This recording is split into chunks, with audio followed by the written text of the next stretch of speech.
actions za kuchukua kwenye hii mada ambayo nafikiri wengi wamekuwa wakizungumzia kwenye recruitment ya vijana. As tunavyofahamu kwamba kumekuwa na zile youth forum ambazo zinafanyika almost kila mwaka, pengine inawezekana zikawa 3 ama 4, na kuna activities ambazo wamezisema mtendaji hapa kwamba kuna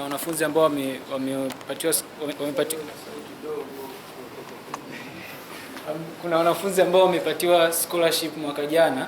lakini bado hatueleza au sijui kama nia ya taasisi ilikuwa ni nini, kwamba muendelezo wa hicho, kwamba je, wameenda imekuwa ni kama sadaka tu tumewaombea kisha waendelee na maisha yao, au kuna potential ambayo inabidi tuitegemee kutoka kwao baada ya muda fulani. Kwa hiyo binafsi nilikuwa na suggest kwamba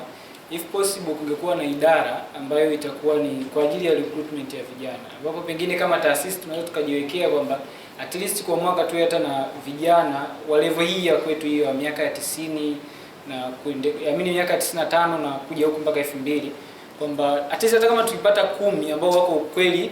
very monitored na wako tayari kufia Tamplo na akawa treated as members, kwamba kwenye activities ambazo member mwingine wa Tamplo anatakiwa kufanya, kama ni kuchangia, kama ni itikafu, kama ni kwenye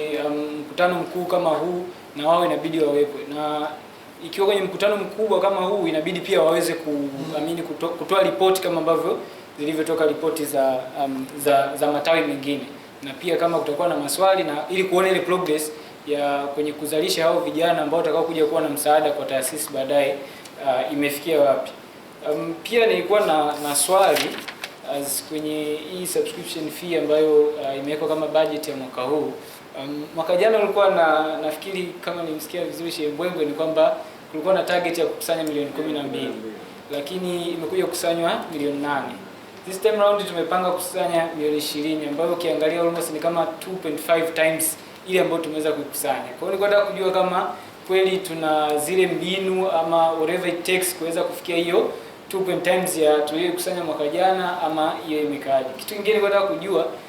haya matawi ambayo yamepresent ni kwamba ndio idadi ya matawi ambayo iko, ama kuna idadi nyingine ambayo haikufanikiwa kupresent, na je, utaratibu wa matawi ukoje, ni kila mkoa ama huko kikanda? Asante.